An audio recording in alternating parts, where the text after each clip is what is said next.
Selanjutnya pengertian wan prestasi. Menurut J. Satrio, wan prestasi adalah suatu keadaan di mana debitur tidak memenuhi janjinya atau tidak memenuhi sebagaimana mestinya dan kesemuanya itu dapat dipersalahkan kepadanya.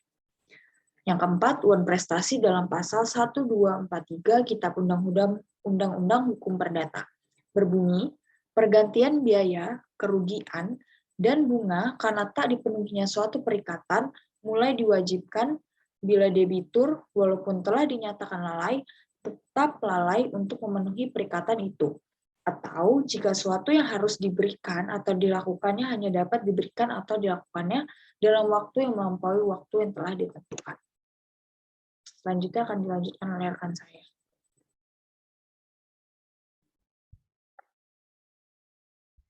Unsur-unsur wan prestasi. Yang pertama, ada perjanjian oleh para pihak. Yang kedua, ada pihak melanggar atau tidak melaksanakan isi perjanjian yang sudah disepakati. Dan yang ketiga, sudah dinyatakan lalai tetapi tetap juga tidak mau melaksanakan isi perjanjian tersebut.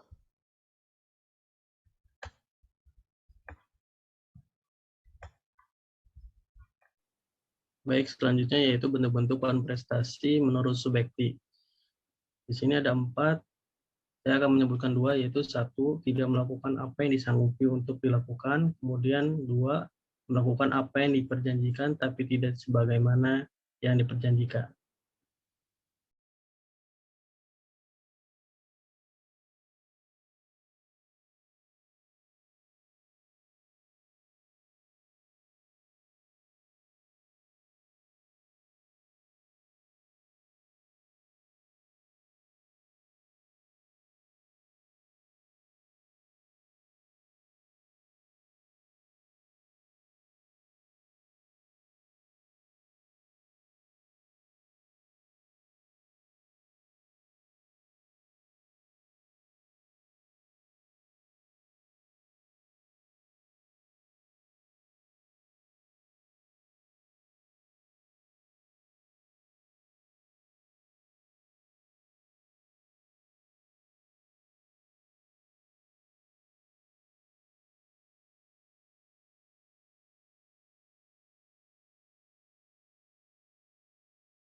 Dahulu, perbuatan melawan hukum hanya terbatas pada perbuatan yang melanggar undang-undang tertulis saja. Namun, sejak tahun 1919, Majerat Belanda dalam perkara Lindenbaum v. Cohen memperluas penafsiran perbuatan melawan hukum sehingga perbuatan melawan hukum tidak lagi terbatas pada perbuatan yang melanggar undang-undang, tapi juga mencakup salah satu dari beberapa perbuatan sebagai berikut. Yang pertama yaitu perbuatan yang bertentangan dengan hak orang lain. Yang kedua, perbuatan yang bertentangan dengan kewajiban hukumnya sendiri. Yang ketiga, perbuatan yang bertentangan dengan kesusilaan. Dan yang keempat, perbuatan yang bertentangan dengan kehati-hatian atau keharusan dalam pergaulan masyarakat yang baik.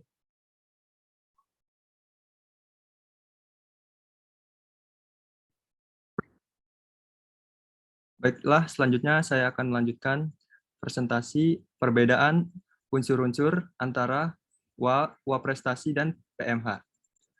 Unsur-unsur WA prestasi sendiri, yang pertama ada perjanjian, ada pihak yang ingkar, janji atau melanggar perjanjian, telah dinyatakan lalai namun tetap tidak melaksanakan isi perjanjian. Sementara unsur-unsur dari PMH, terdapat adanya perbuatan yang melawan hukum, adanya kesalahan yang dilakukan pihak pelaku dan menimbulkan kerugian, dan ada hubungan kausalitas antara perbuatan dan kerugian. Untuk yang selanjutnya ada perbedaan dari kriteria wan prestasi dan juga perbuatan melawan hukum. Kriteria pertama dari wan prestasi yaitu tidak melakukan yang disanggupi untuk dilakukannya. Kemudian yang kedua, melaksanakan apa yang dijanjikan tetapi terlambat. Yang ketiga, melaksanakan apa yang dijanjikan tetapi tidak sebagaimana yang dijanjikan. Kemudian yang keempat, melakukan sesuatu yang menurut perjanjian tidak boleh dilakukan. Kemudian ada kriteria dari perbuatan melawan hukum. Yang pertama, melanggar hak subjektif orang lain. Yang kedua, melanggar kaidah tata susila. Yang ketiga, bertentangan dengan kewajiban hukum pelaku. Oke, selanjutnya yaitu perbedaan pembuktian dalam gugatan. Pada waprestasi, penggugat hanya menunjukkan bahwa terdapat perjanjian yang dilanggar atau wanprestasi. Sedangkan pada PMH, penggugat harus membuktikan unsur-unsur PMH dan membuktikan adanya kesalahan yang dilakukan debitur. Selanjutnya ada hak menuntut. Hak menuntut ganti rugi dalam wanprestasi didasarkan pada pasal 1243 KUH Perdata yang pada pokoknya dalam menuntut ganti rugi tersebut membutuhkan pernyataan lalai. Lalu dalam PMH tidak dibutuhkan somasi. Karena setiap kejadian PMH, maka pihak yang merasa dirugikan dapat menuntut ganti rugi secara langsung.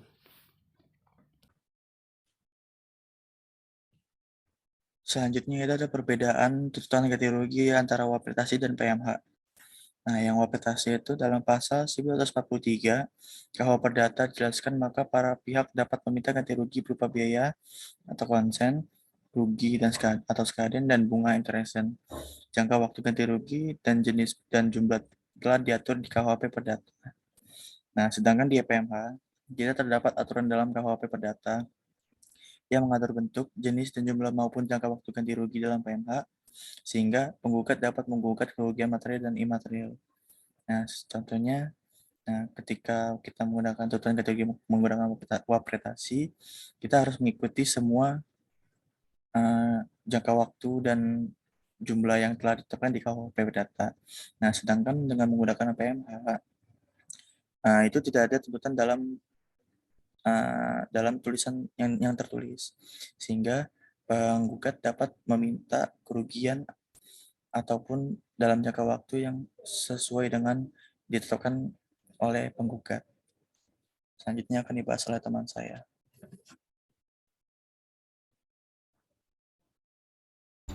PMH.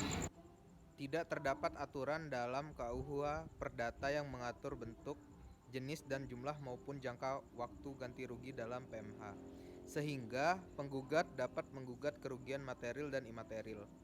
Gugatan PMH dapat menuntun pengembalian pada keadaan semula atau biasa disebut restitut in integrum. Baik, sekian presentasi dari kelompok kami. Kurang lebihnya mohon maaf. Selanjutnya adalah sesi diskusi. Bagi teman-teman yang memiliki pertanyaan, boleh kirimkan melalui chatroom atau disampaikan secara langsung ketika kelas berlangsung. Terima kasih. Wassalamualaikum warahmatullahi wabarakatuh.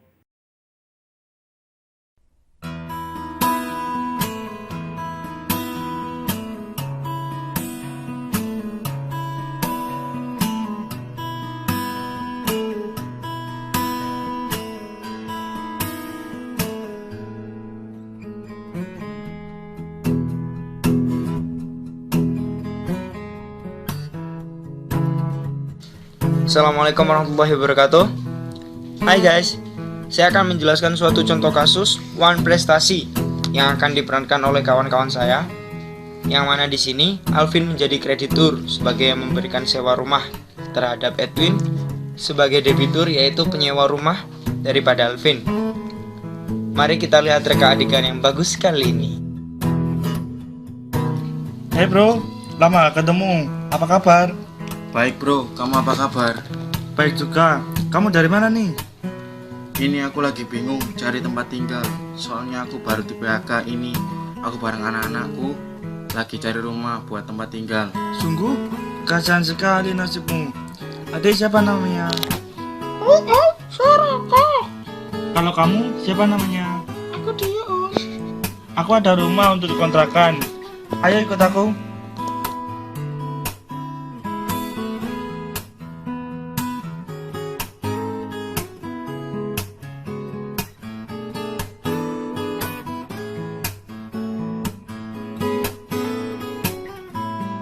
Ini rumahnya. Wow, bagus ya rumahnya. Kita ke dalam yuk. Oke, tunggu di luar ya. Nah, papa ke dalam dulu.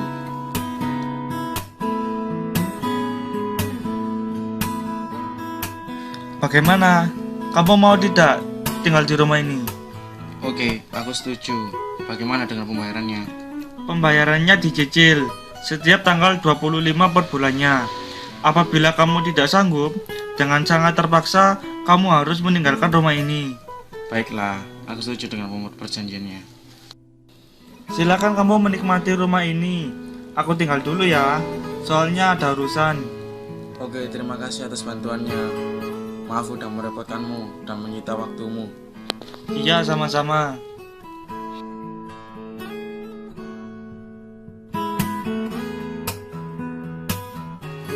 Bagaimana untuk pembayarannya, Win?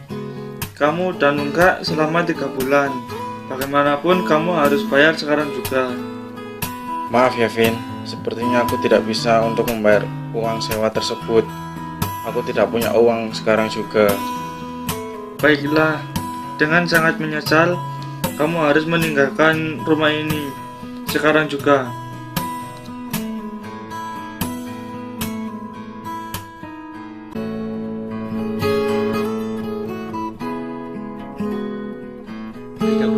Pak Edwin tidak menjalankan prestasinya, yaitu membayar uang sewa rumah sebesar Rp500.000 per bulannya tiap tanggal 25. Dan dia dinyatakan wan prestasi sebagaimana kita tahu pada pasal 1339 KUH Perdata, sehingga yang merasa dirugikan oleh wan prestasi dapat melainkan tuntutan atas kelalaian terjadi, di mana di sini tuntutannya Bapak Edwin harus meninggalkan rumah kontrakan tersebut.